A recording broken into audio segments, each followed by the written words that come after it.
Bueno, nos plantean este esquema técnico de lo que es una planta de refrigeración. Dice, se tiene una planta como se indica en la figura, que opera con el refrigerante R134A. Los intercambiadores de calor son adiabáticos y a las salidas del condensador y los evaporadores son estados de saturación. Además, tenemos estos datos de temperaturas. Y también nos dan el dato de que el flujo másico en B es dos veces el flujo másico en A.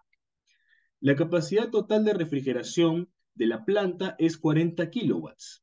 La eficiencia de los motores eléctricos de los compresores es de 80%. Los procesos, además, nos dicen que son sin fricción. Miren ustedes este detalle. No nos hablan de la eficiencia adiabática, o también llamada eficiencia isentrópica. No nos hablan de eso. Nos hablan de la eficiencia de los motores eléctricos, que es otra cosa completamente distinta. ¿Qué quiere decir eso? Quiere decir de que la potencia que los motores eléctricos suministran a los compresores, solamente el 80% de esa potencia eléctrica va a ser aprovechada. ¿Por qué? Por obviamente, pues, pérdidas de energía que existen en los ejes, en los mecanismos de transmisión, ¿no? Obviamente los motores eléctricos no son 100% eficientes. Así que se tiene ese dato.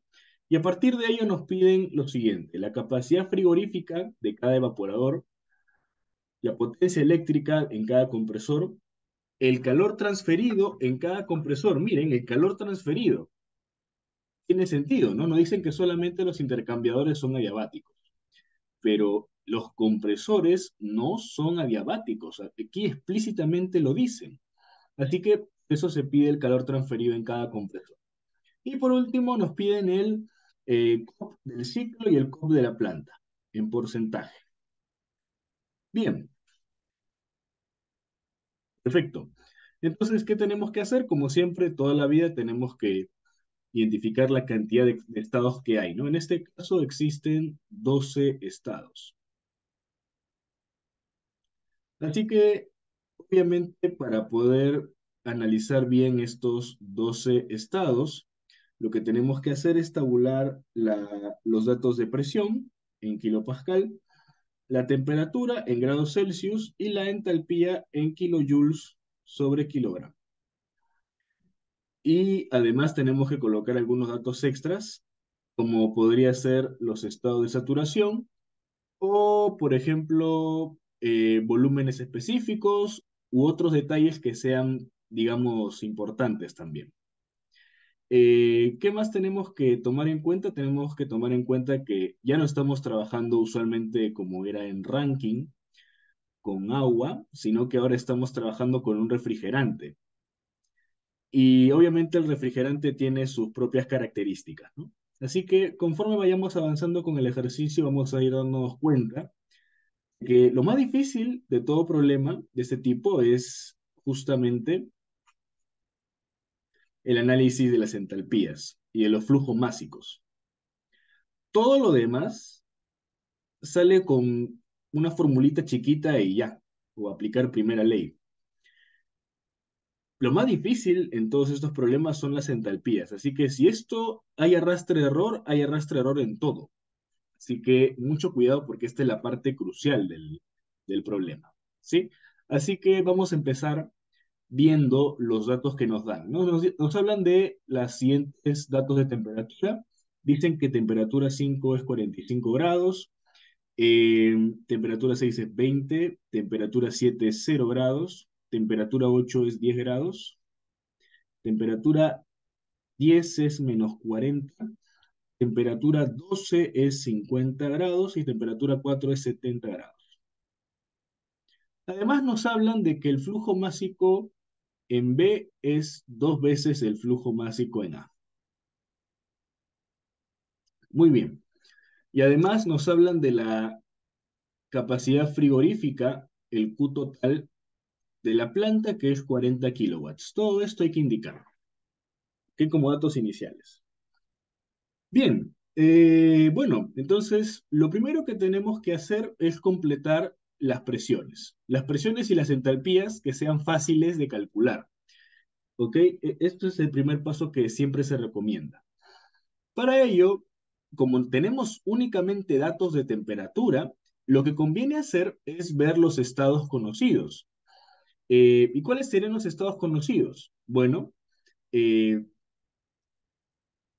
tenemos dos evaporadores y tenemos un condensador. Esos son datos conocidos, datos de saturación, así que podemos comenzar por ahí.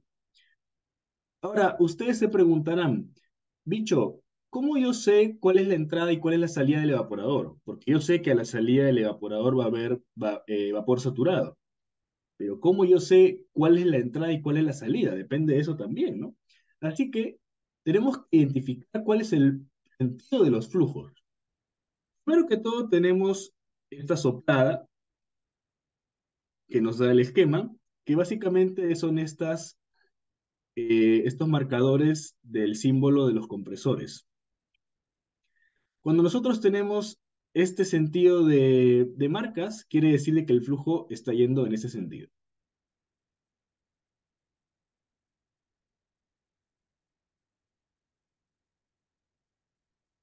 Así que vamos colocando las flechitas. Todo este flujo que está transcurriendo por acá va a dividirse en esta bifurcación en dos partes. Este flujo va a ir por acá, va a ir por acá. Así que ya tenemos la salida del evaporador que sería el estado 1.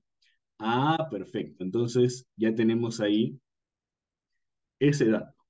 Luego este flujo va a ir por acá, por acá, por acá. Y la salida del evaporador 2 es 10. Así que ya tenemos el otro estado conocido. Y la salida del condensador es 5. Así que diríamos lo siguiente, ¿no? Diríamos que el estado 5 es líquido saturado porque estamos en un condensador. El evaporador 1, el estado 7 es, perdón, el estado 1 es vapor sobrecalentado, vapor saturado, perdón, y el estado 10 es vapor saturado también. Muy bien, entonces ya con ello podemos calcular la presión y la entalpía del estado 5 y del estado 10. Vamos a las tablas termodinámicas, ¿no? Tenemos que ir a las tablas termodinámicas del R134A, refrigerante R134A. Así que nos situamos, justamente estamos en la parte de acá, y tenemos que ir a la parte de estado de saturación. Estado de saturación líquido-vapor. En este caso tenemos datos de temperatura, así que tenemos que ir a las tablas donde está la temperatura. Primero tenemos la temperatura de 45 grados. Tenemos una presión de 1159,9 y tenemos una entalpía, en este caso de 263,94, ¿no? Porque estamos en líquido saturado. Así que vamos a ir añadiendo esos datos a la tabla, ¿no? Vamos a ir por acá. Sería 1159,9 y tenemos una entalpía de 263,94. Ok, ¿qué más? Tenemos el estado de 10 menos 40 vapor saturado. Buscamos menos 10, una presión de, en este caso, 200,6.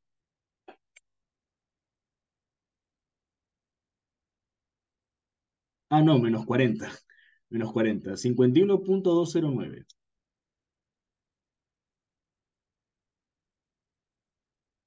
51,209 y en este caso es una entalpía de 374. 374. Muy bien. Por último, vamos al último estado que es el de acá, el 1. Bicho, pero no tengo temperatura. Pero sí sabes la temperatura de 7, ¿no? Entonces, ¿qué es lo que hay que recordar aquí? Lo que hay que recordar, chicos, es que nosotros estamos en un proceso de saturación. Y cuando hablamos de saturación, hablamos de que estamos dentro de la campana, ¿no? Acuérdense ustedes que la campana era esto. Y supónganse, por ejemplo, que estábamos aquí en un estado de saturación dentro de la campana y íbamos en línea horizontal hasta llegar a esta línea de vapor saturado. Por lo tanto, la presión y la temperatura se mantienen constantes en esa transformación. Por ese motivo, la temperatura del estado 7 es la temperatura del estado 1. Perfecto, ahora sí se conoce el dato, ¿no? Entonces, vendría a ser cero, la presión es 292,8 y la entalpía es 398,6.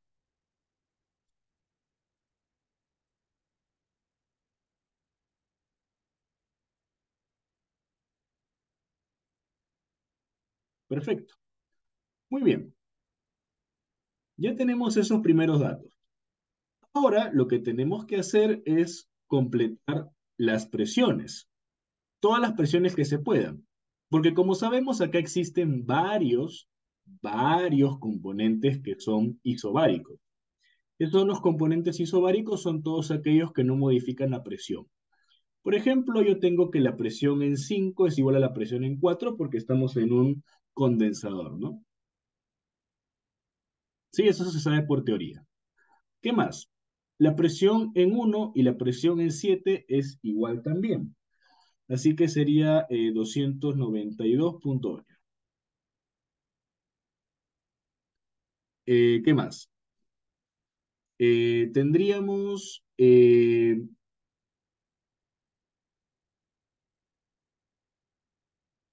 ¿dónde más tenemos que la presión es igual? En las bifurcaciones también la presión va a ser igual, ¿no? Entonces, en 2, en 3 y en 12 tenemos la misma presión. Por acá. Bueno, la presión en uno va a ser igual a la presión también en 2, ¿no? Porque es un mismo cable.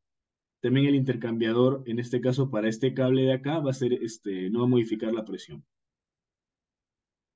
Presión en uno, presión en 2, presión en 3 y presión en 12. Y a ver qué me dicen por acá. Y si el estado 7 está en líquido comprimido, en ese caso la temperatura 7 no sería temperatura 7 igual en uno, ¿no? No, no, no, en ese caso no. En ese caso no. Si estamos en líquido comprimido no sería igual. Es una buena observación. ¿Qué más? ¿Qué más tendríamos por acá? Eh, mm, mm, mm, mm, mm, por acá, por ejemplo, también de este cablecito, en esta bifurcación, acá la presión en 5 va a ser igual a la presión en 6, ¿no? También tenemos ese dato. Esta presión en 5 que también se va por este cablecito, también va a ir por acá y se va a mantener en 8. Así que también en 8 tenemos esa presión. Muy bien. La presión en 9 va a ser igual a la presión en 10 del evaporador, ¿no? Y la presión en 10 va a ser igual a la presión en 11. Bacán, listo. Entonces ya he completado todo lo que vendría a ser presiones. Bicho, ¿y para qué has hecho eso? Bueno, yo hice eso para poder completar el resto de entalpías que se puedan completar. ¿Cómo así? Bueno, yo tengo presión, temperatura, tengo presión, temperatura, tengo presión, temperatura. Así que en el estado 4, en el estado 8 y en el estado 12 puedo completar, en el estado 6 también puedo completar las entalpías. Sí, primordial coger todo lo que se pueda para completar las entalpías. Esa es la meta principal, previo a todo. Entonces, fíjense este detalle, chicos. 1159 kilopascal, una temperatura de saturación de 45 grados. 45 grados está en estado de saturación porque estamos en líquido saturado. Pregunta, si a la misma presión yo tengo 70 grados, ¿en qué estado estaría? Así es, vapor sobrecalentado. Muy bien, Christopher. Tal cual, vapor sobrecalentado. Lo indicamos por aquí. Y si fuera 20 grados, chicos, porque tengo la misma presión, ¿no? Si fuera 20 grados, muy bien, Christopher. Líquido comprimido. Líquido comprimido. Vamos a colocarlo por acá. Y también acá sería líquido comprimido, ¿no? Bien, 292,8, 0 grados vendría a ser la temperatura de saturación, porque estamos en vapor saturado. 50 grados Celsius, me sobrepaso recontra, ¿no? Así que sería vapor sobrecalentado también acá. Listo. Ya tenemos ubicados los estados de cada uno de estos eh, estados, vaya la redundancia, ¿no? En 4 tenemos vapor sobrecalentado y así sucesivamente. Bien, vamos a las tablas de vapor sobrecalentado, porque tenemos dos vapores sobrecalentados. Primero para la presión de 1159 y luego para la presión de 298.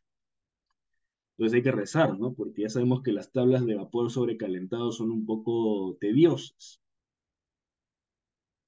Entonces, gracias a Dios, esos datos de presión van a terminar siendo valores conocidos. Acá tenemos la presión de 292,8. Bacán.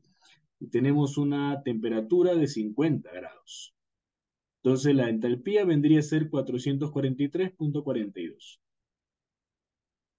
443,42. ¿Listo? Y la presión acá de 1159, ¿no? 1159 también es conocida. Y para la temperatura de 70 grados tenemos 449,43.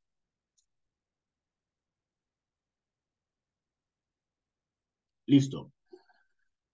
Ahora tenemos que ir a la tabla de líquido comprimido, ¿no?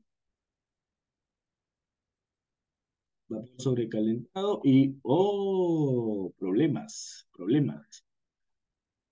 Termina la información de vapor sobrecalentado y ya nos muestran otra sustancia. No hay más información del R134A. Pregunta, ¿qué hago si es que ya no tengo información sobre el líquido comprimido? ¿Cuál es la salida en ese caso? ¿Me invento datos? ¿Qué hago ahí? Llorar, también podría ser. Pero después de llorar. Muy bien, Gerald, exacto. Tengo que aproximar.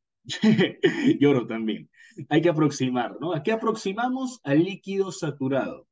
Pero siempre, chicos, siempre que hagamos esta jugada de aproximar al líquido saturado, lo tenemos que hacer con el dato de temperatura. No se debe hacer con el dato de presión, se hace con el dato de temperatura. Entonces, yo debo irme al líquido saturado a 20 grados Celsius y a 10 grados Celsius. Entonces me voy a la parte de acá de temperatura. 20 grados Celsius, yo tengo eh, una entalpía de 227,47 para el estado 6.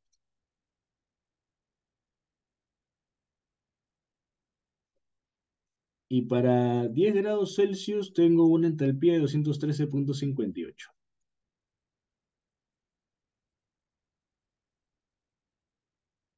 Indicamos que esto lo aproximamos al líquido saturado.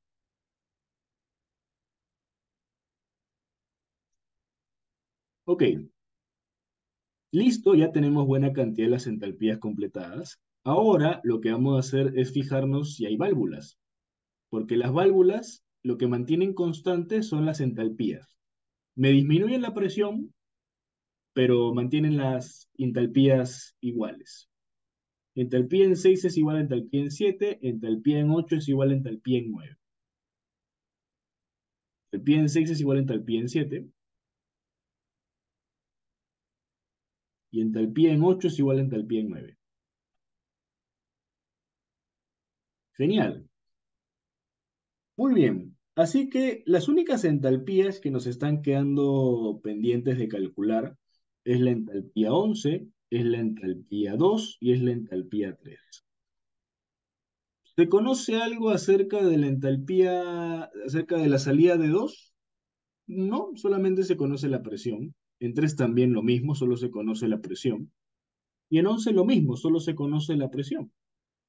Ya no queda más por hacer, ¿no es cierto? Entonces, acá la salida, ¿cuál va a ser? ¿Qué otro dato está faltando por utilizar? Bueno, no por gusto nos han dado estas dos cositas, ¿no? Ya hemos completado todo lo que tiene que ver con las máquinas térmicas o con los componentes de la planta, así que ahora lo que tenemos que hacer es aplicar primera ley. Una vez que ya hemos gastado todos los recursos simples, entre comillas, ahora tenemos que ir a los que son más complejos. En este caso, aplicar primera ley, ¿ya? Entonces, vamos a aplicar primera ley. ¿En quién? Primero en el evaporador uno. El evaporador uno tiene una entrada en 7 y tiene una salida en uno. Así que vamos a aplicar primera ley. Flujo de calor menos potencia más el flujo másico por la entalpía de entrada menos la entalpía de salida. La entrada es 7, la salida es uno, ¿no? ¿Y qué flujo másico está circulando por ahí? El flujo másico A, según el problema, ¿no?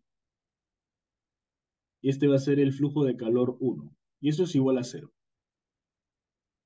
Esta máquina es un intercambiador de calor, así que no va a consumir potencia eléctrica. Así que Q1 es el M punto A por H1 menos H7, ¿no? Porque paso aquí y le cambio el signo. Bien, esta va a ser la primera ecuación que voy a utilizar. Ahora aplico la primera ley en el evaporador 2. Aplico la primera ley en el evaporador 2. La misma vaina, ¿no?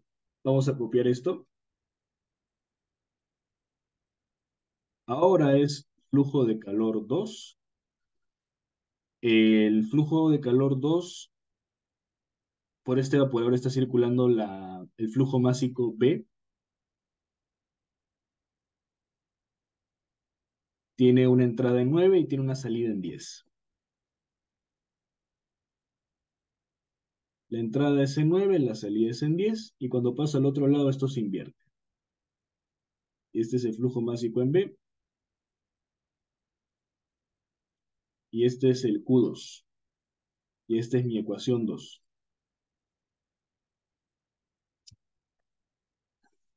Genial. Fíjense, ya tengo uno, ya tengo dos. Tengo dos ecuaciones, ¿no? Con esas dos ecuaciones, ¿qué es lo que puedo hacer? Puedo sumarlas, ¿no?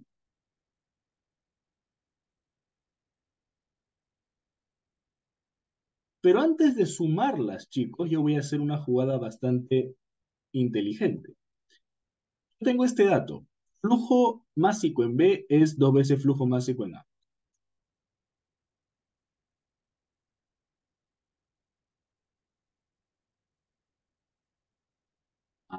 Entonces fíjense, yo voy a tener Q.1 más Q.2 va a ser igual al M.A por H1 menos H7 más 2M.A por H10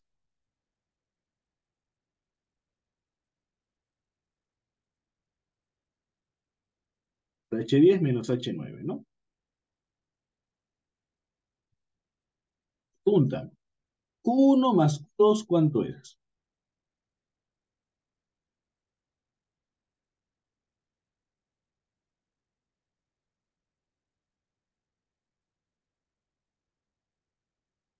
40, ¿no? La capacidad de refrigeración total de la planta va a ser la suma de la capacidad frigorífica de los dos evaporadores. Lógico, ¿no? Entonces esto va a ser 40 kilowatts. Además, necesito saber H1, 7, 10 y 9. 1, 7, 9 y 10. Todos esos datos los conozco. ¿Cuál es mi única incógnita? El flujo másico. Así que el flujo másico en A, al momento que ustedes reemplacen esos datos, el flujo másico, ¿cuánto sale? ¿Cuánto me salió? Eh, ¿Dónde está ese? Acá ya lo tengo. Sería 0,0813 kilogramos por segundo. Así que el flujo másico en B, como es el doble, sería 0,1626 kilogramos por segundo. Sí, ya tendríamos lo que son los flujos másicos. Esto es la otra consigna que también existe, ¿ah? No crean que estamos haciendo esto por amor al arte. Esto de acá lo estamos haciendo porque también es crucial saber los flujos básicos para resolver todo el ejercicio. Así que por lo menos ese pendiente ya está hecho. ¿Por qué no consideramos los compresores en esas ecuaciones Q1 más Q2? Porque lo que pasa es que estamos hablando únicamente de capacidad de refrigeración. No estamos hablando del calor que disipa el compresor. Eso no estamos haciendo, no estamos considerando eso, solamente estamos considerando la capacidad de refrigeración total. Y cuando hablamos de refrigeración, incluye únicamente los evaporadores. ¿Ok? No es el calor neto de la planta, solamente son lo que tiene que ver con los evaporadores. ¿Sí? Porque al final, estos evaporadores son los que van a estar en contacto con la sustancia a la cual le quiero extraer el calor. ¿Sí? No los compresores. ¿Ok? Listo. Muchas gracias a ti por la pregunta, más bien. A sus consultas, chicos. ¿Ah? Toda pregunta que hagan sirve para ampliar más o esclarecer conceptos. Así que ya tenemos los flujos básicos, ¿no? Así que podemos reemplazar en uno y en 2.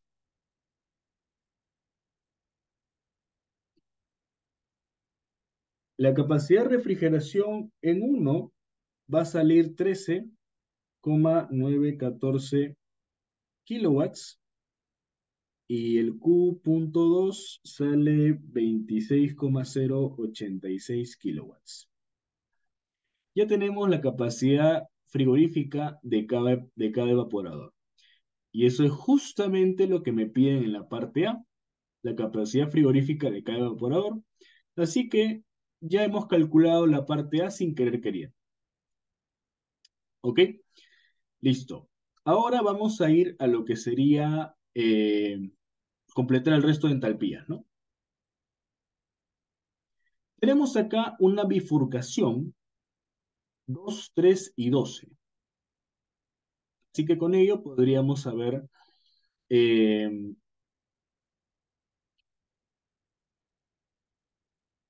la entalpía 3. ¿Cómo así?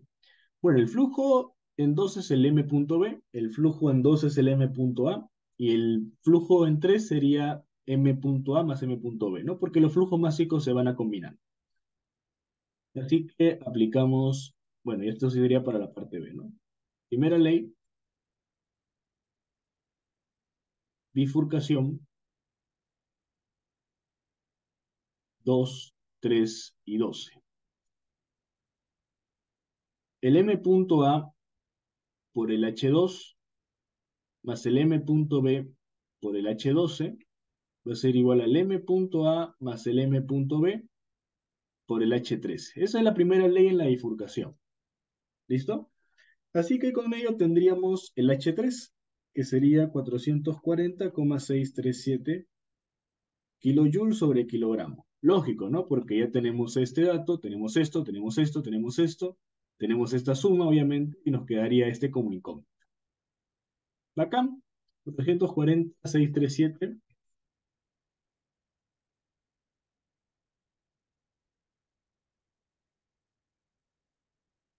Aunque guarden un ratito.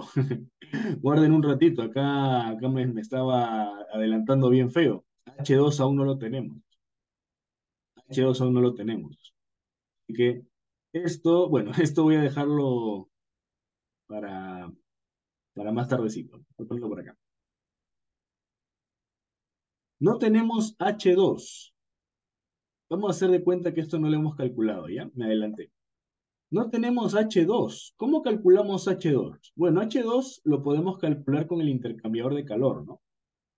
Porque fíjense, el intercambiador de calor tiene todo el flujo másico igual.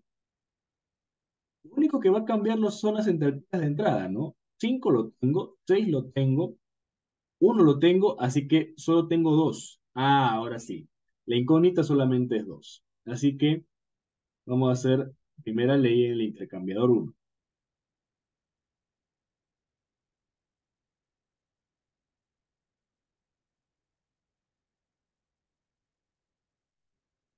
En los intercambiadores de calor, cuando el flujo másico es igual en todo el fluido, tendríamos que sumar las entalpías de entrada, que es H5 y H1, y lo igualamos a las entalpías de salida, H6 y H2. Con eso, H2 sale 435,07.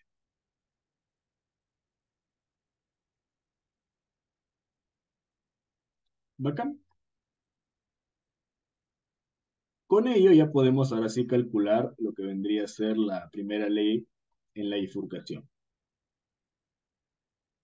Así que ahora sí copiamos tranquilamente estos datos, todo lo que hemos calculado por acá.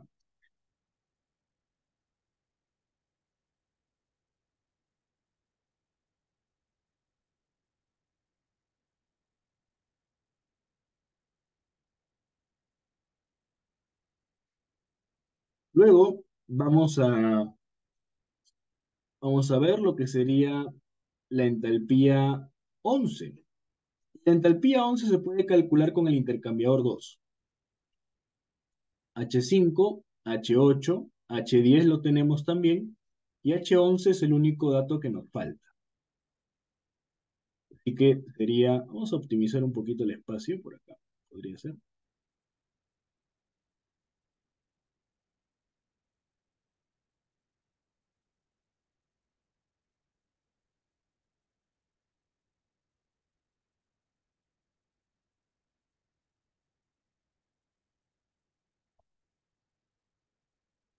Vamos a aplicar la primera ley de la termodinámica en el intercambiador 2. En este caso sería H5 y H10, que son las de entrada, y las salidas son 8 y 11.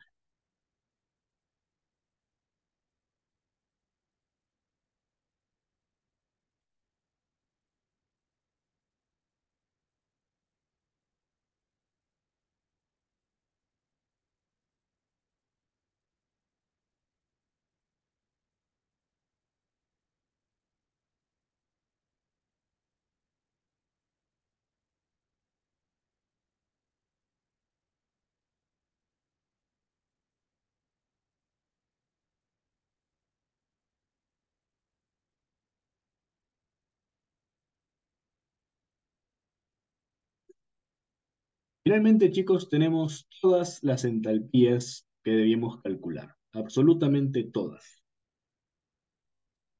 Y tenemos todos los flujos másicos también. Así que ya hemos resuelto esa parte. Hasta acá, chicos, ¿todo bien? ¿Tienen alguna pregunta? ¿Algo que haya quedado en el aire por ahí? ¿Me confirman, porfa, si todo está bien?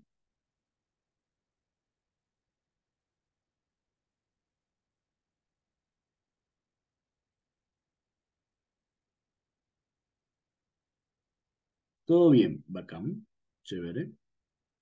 Listo, así que vamos a continuar.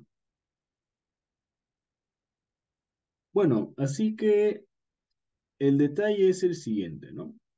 Una vez que ya hemos completado lo que sería las entalpías, ahora nos piden la potencia eléctrica en cada compresor. Bueno, ya está. Bárbaro.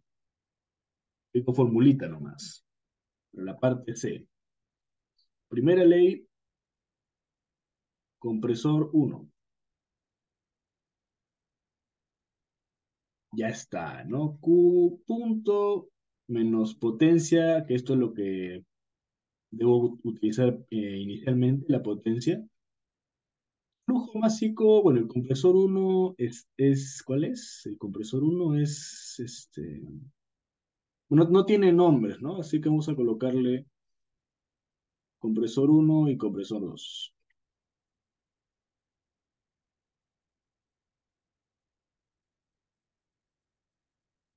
Bueno, el compresor uno va a estar vinculado con los estados 3 y 4, ¿no? Y el compresor 2 va a estar vinculado con los estados 11 y 12. Y ojo, acá tenemos que el compresor uno está con el flujo másico total, y acá está con el flujo másico M.B, por si acá.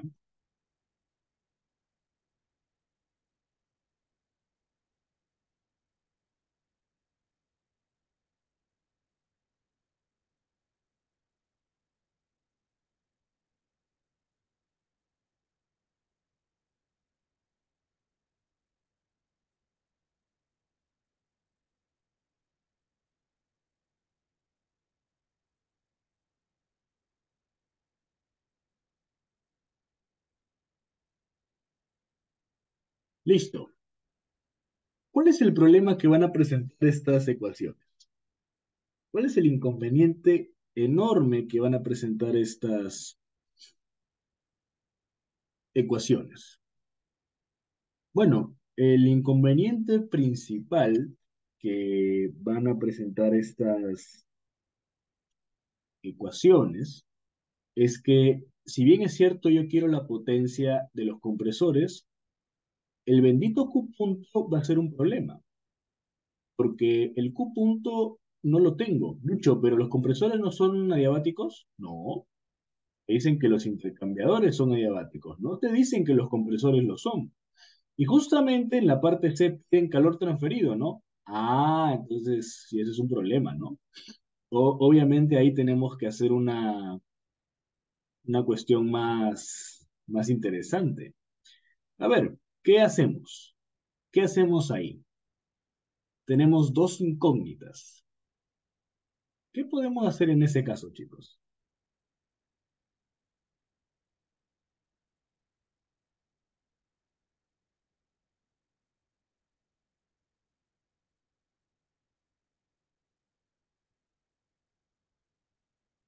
¿Alguna idea?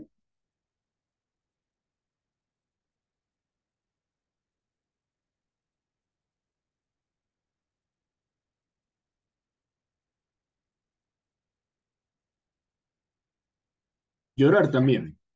Sí, siempre hay que llevar unos paños de lágrimas para este tipo de exámenes. Bueno, luego de que hemos llorado y todo, tenemos que darnos cuenta de que en estos casos, cuando no tenemos información, se puede hacer una jugada muy estratégica y muy salvavidas cuando estamos hablando de compresores o de bombas.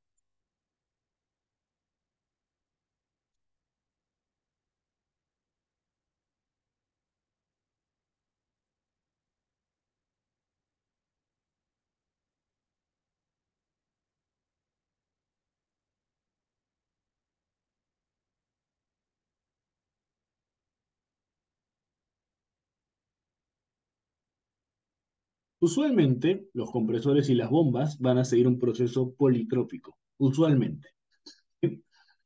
Eh, este proceso politrópico, ¿cuál es la definición? Que PV a la N es constante. Así que lo que caracteriza al proceso politrópico es el exponente politrópico. Así que justamente yo debo ver cuál es el exponente politrópico. Para ello debo tener datos de presión y de volumen específico. Presión ya tengo. Lo que no tengo son volúmenes específicos. Y para ello yo he calculado, o para ello yo he colocado aquí esta sección de extra, porque yo necesito esos datos de volúmenes específicos, ¿no? Así que, bueno, tenemos que ir a lo que sería el dato, ¿no? Es y de 4. Tenemos, más fácil es el de 4, su volumen específico. Vamos a las tablas. En este caso tendremos que ir a vapor sobrecalentado a esta presión de 1159 y nos fijamos en el volumen específico que es 0,02329.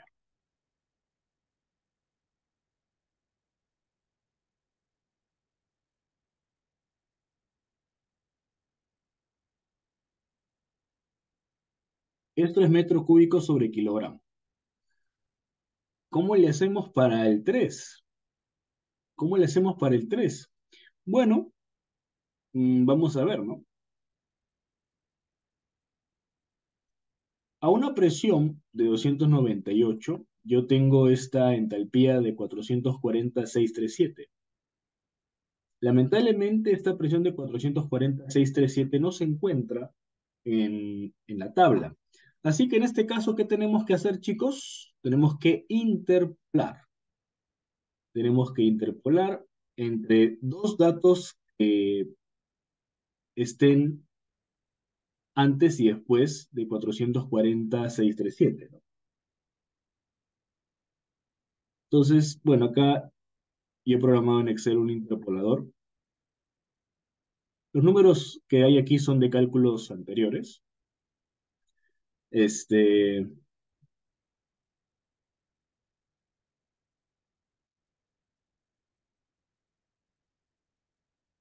es el límite inferior 438,85. El actual es 440,637 y el superior es 443,42.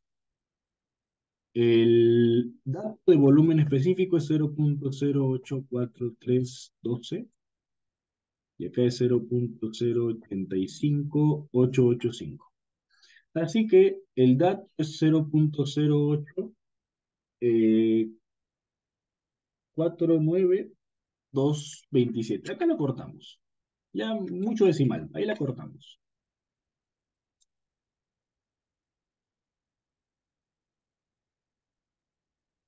84927. Bien, lo mismo para 11 y 12. En el caso de 12 es conocido, en el caso de 12 es conocido, ¿no? Sería ir a las tablas. La misma presión, ¿no? Eh,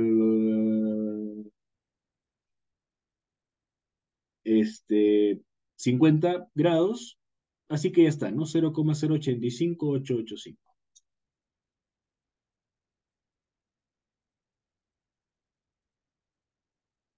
Ya. Y en 11 tendríamos una presión de 51,209. ¿Habrá esa presión en vapor sobrecalentado? Sí, qué bendición. Qué bendición. Eh, ¿Qué más dicen por acá? Una entalpía de 424,36. Nuevamente, no hay ese dato, así que tenemos que interpolar.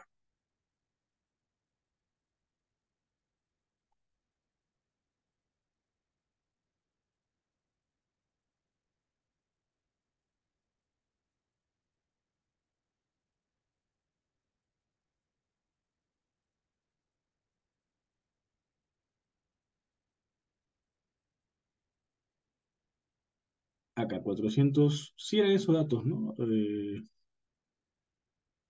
Es decir, acá, sí, sí, sí, son esos datos de entalpía, sí, ya.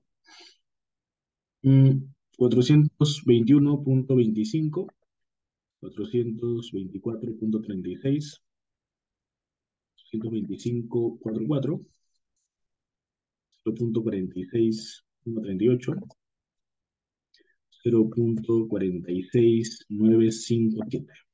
Ya. 0,46,746.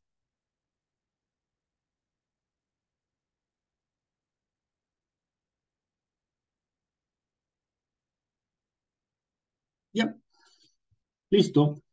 Así que tenemos esos datos y para el compresor uno tenemos que P3 V3 a la N, 1 va a ser P4 por V a la 4 N1. Compresor 2, P4 V4 a la N2, perdón, 11.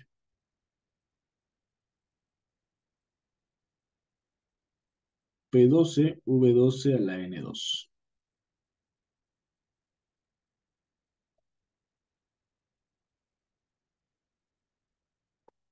El N1 Acá está calculado 0,9628 y el 2 es 1,0291. ¿Listo? Ya, bichito, ¿por qué miércoles me sirve el N? Porque no sé, ¿qué fórmula puedo utilizar para el N? Bueno, ustedes saben perfectamente que nosotros tenemos esta fórmula, ¿no? El trabajo técnico es igual a menos VdP más la variación de la energía cinética, más la variación de la energía potencial, más el calor de pérdida de fricción. Las variaciones de energía cinética y energía potencial son despreciables. Y el calor por fricción, bueno, esto es usualmente, ¿no? Si no dan datos de velocidades ni nada por el estilo, esto se anula. Y acá también se anula, ¿saben por qué? Porque dicen que son procesos sin fricción. Ah, bárbaro. Entonces el trabajo técnico queda menos la integral de volumen diferencial de presión. Y esto, según la teoría, es N por la variación de presión diferencial de volumen.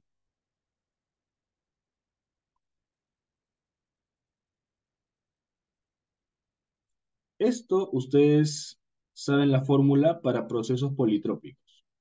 Este trabajo, ¿ok? Ese trabajo de variación de presión diferencial de volumen para proceso politrópico se calcula como presión final por volumen final menos presión inicial por volumen inicial entre uno menos n. Pero esto de acá, chicos, es trabajo técnico específico. Este trabajo técnico específico está en kilojoules sobre kilogramo. Yo quiero kilowatts. Yo me piden potencia, ¿no? ¿Qué debería hacerle al trabajo técnico para transformarlo a kilowatts? ¿Los escucho o los leo, chicos? ¿Qué debería hacer?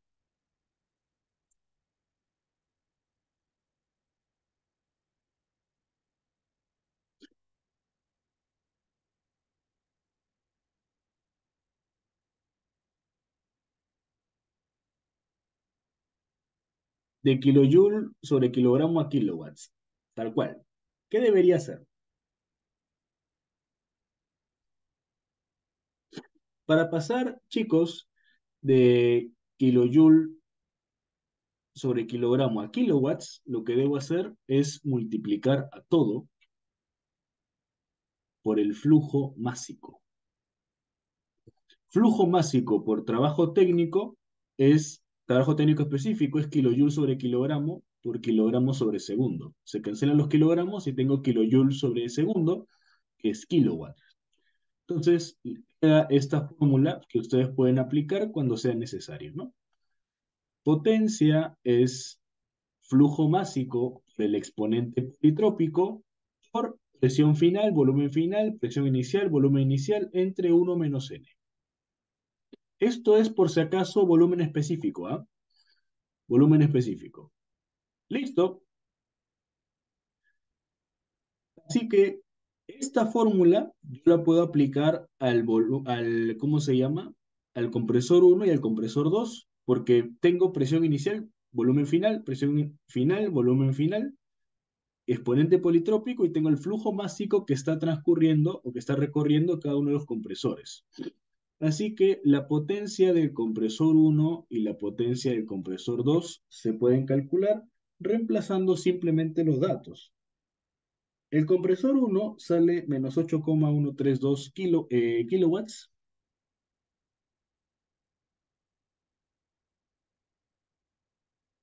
y el compresor 2 sale menos 6,957 kilowatts.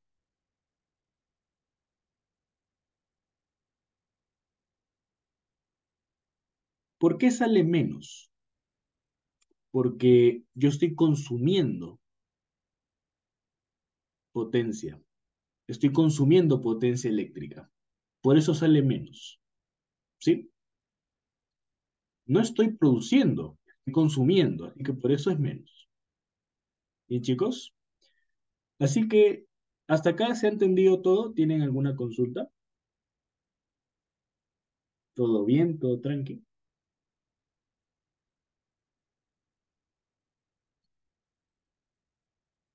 Este tipo de ejercicios es de los asesinos, ¿ah? Es de los feos. Así que hay que acordarse de todas estas cositas que son bien hardcore. Pero chicos, debo decirles que esta no es la respuesta. Si bien es cierto, esta es la potencia que interviene en la primera ley, nos dicen que los motores eléctricos tienen una eficiencia de 80%. Así que la potencia eléctrica suministrada por los motores eléctricos va a ser el 100%, ¿no?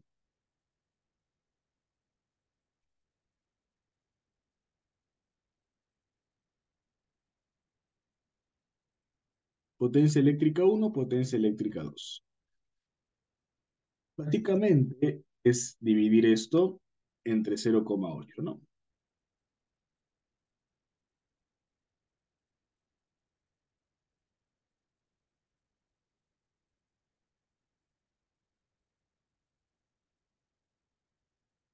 Así que esto de acá sale -10,164 kilowatts y acá sale -8,696 kilowatts.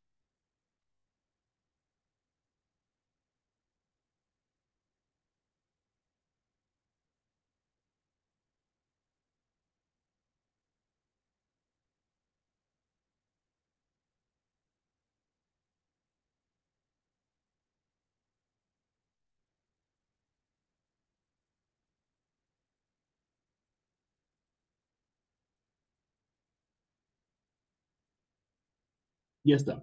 Ya tenemos las potencias eléctricas de cada compresor. Y eso vendría a ser la parte B. Imagínense. ¿Hasta acá alguna consulta, chicos? ¿Alguna pregunta?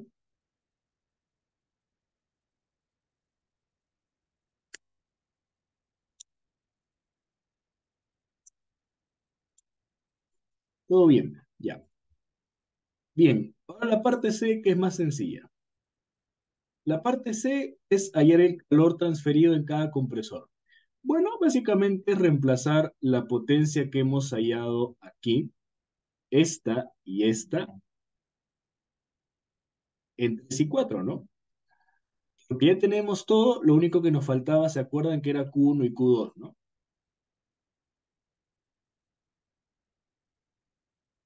Reemplazando datos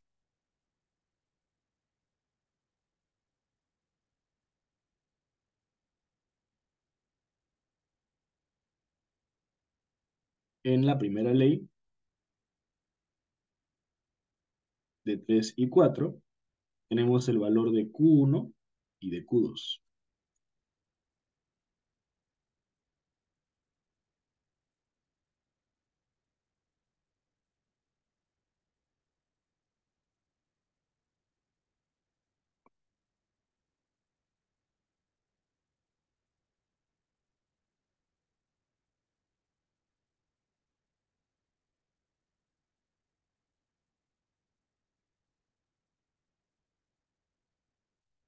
Parte D, tiene el COP del ciclo y el COP de la planta.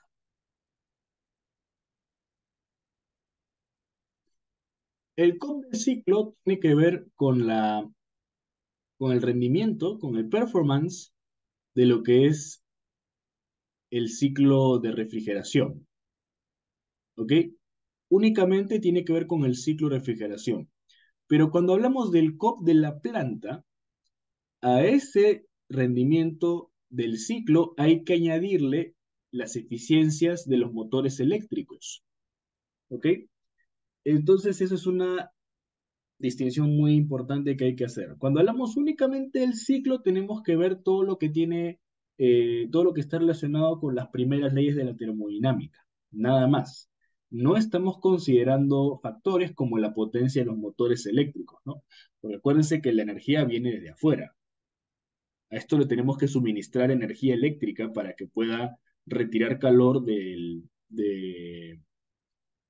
otro sistema, ¿no? Al final acuérdense que el ciclo de refrigeración es para retirar calor de otro sistema. Así que para que esto funcione tenemos que suministrarle energía eléctrica en estos compresores.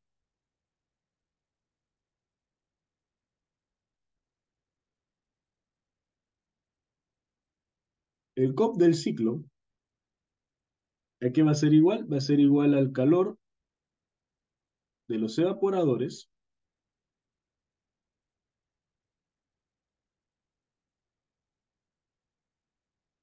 entre el trabajo de los compresores. El calor de los evaporadores habíamos dicho que era 40 kilowatts, ¿no?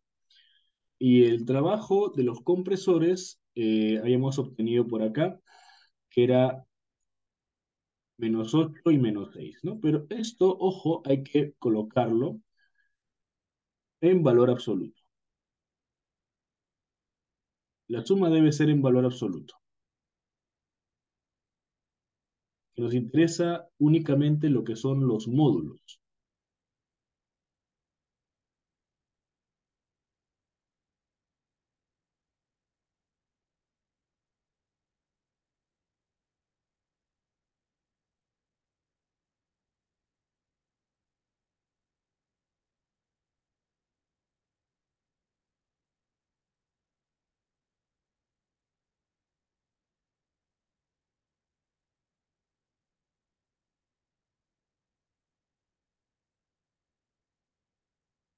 Ya con ello hemos calculado el COP del ciclo.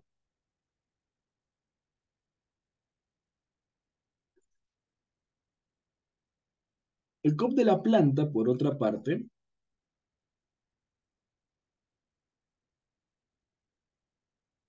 va a estar relacionado con la eficiencia de los evaporadores y la eficiencia de los compresores,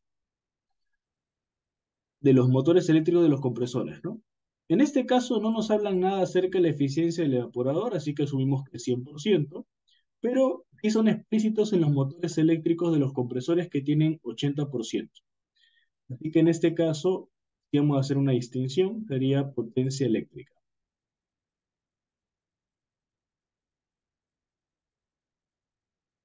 En este caso es 40 kilowatts entre la suma de las potencias eléctricas en valor absoluto.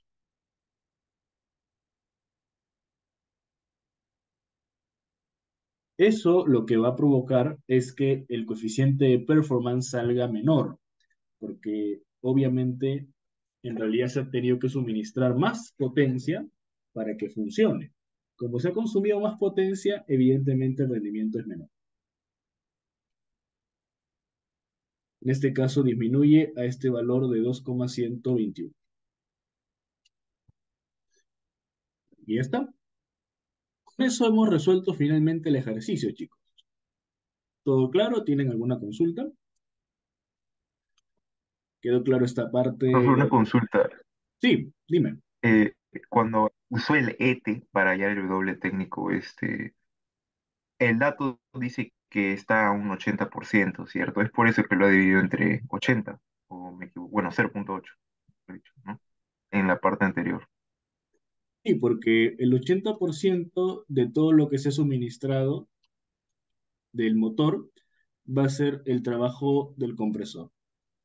Así que esto pasa a dividirse acá. Así que sería WC1 entre 0,8. Este WC1 se refiere al W técnico, ¿cierto? De la compresor. Así es, el trabajo técnico que lo hemos calculado a partir de toda esta fórmula de acá. Ah, ok. No, no se multiplicaría porque está hablando del 80% de los motores eléctricos, hace referencia, ¿no? Por eso es que con respecto al WI pasa a dividir. Si no dijera eso, pues sí sería por 80% como siempre, ¿no? Mm, no sería por 80%, porque lo que pasa es que, bueno, estos motores van a estar, estos compresores están asociados a estos motorcitos eléctricos, ¿no? Vamos a llamarle acá M1 y vamos a llamarle acá M2. Entonces, estos motores evidentemente van a suministrar una potencia eléctrica, pero evidentemente acá hay un eje que está conectado al compresor. Evidentemente, por efectos de la fricción, entre otros, no toda la potencia eléctrica se va a aprovechar, porque existen efectos de fricción, ¿no? Van a haber disipaciones ahí. Así que se aprovecha solamente el 80% de esa potencia eléctrica del motor que se menciona. Así que la potencia técnica que va a ser aprovechada por el compresor es el 80%. Así que por eso se divide. Sí, así que, bueno, en este caso el texto es explícito, ¿no? Así que, bueno, básicamente sería eso de ahí. Tal cual. Profe, y la diferencia entre COP de ciclo y planta es simplemente que es que uno toma, bueno, el Q siempre es el suministrado, ¿no? O sea, el positivo, pero el W en el ciclo es eléctrico. No, perdón, en la planta es eléctrico, ¿no? Siempre. Sí, el COP de la planta tiene que ver ya no solamente los compresores, ¿no? Involucra eh, la eficiencia de los motores eléctricos, ¿no? Así que, obviamente, previo a realizar el ciclo de refrigeración, hemos tenido que suministrar una potencia eléctrica, ¿no? Y esa potencia eléctrica es justamente la que hemos calculado acá. Ahora, eh, luego de haber transmitido esta potencia eléctrica, hay disipaciones, se tienen estas potencias técnicas, y esas potencias técnicas son las que entran en en las primeras leyes de termodinámica, ¿no? Así que este análisis únicamente tiene que ver con el ciclo de refrigeración. Por eso tomamos en el COP del ciclo la potencia técnica de los compresores. Pero la planta también están los motores eléctricos. Así que se parte desde los motores eléctricos hasta los evaporadores, ¿no?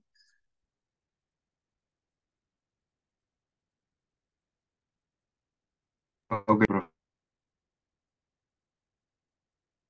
Es distinto a la turbina que el WE es igual a W turbina porcentaje. Claro, exactamente, ¿no? Exactamente. Estamos hablando de un elemento que está consumiendo potencia eléctrica. No estamos hablando de un elemento como la turbina que está generando potencia eléctrica. ¿Ok? Eso son una distinción muy grande. Estamos hablando de un compresor que está consumiendo. Si fuese al revés, si fuese una turbina, claro, como lo menciona Gerald, sería el trabajo de la turbina multiplicado por el porcentaje de eficiencia de los ejes de la turbina, ¿no? Tal cual. Esa es fundamentalmente la diferencia. Por eso hay que saber interpretar. Bien, perfecto.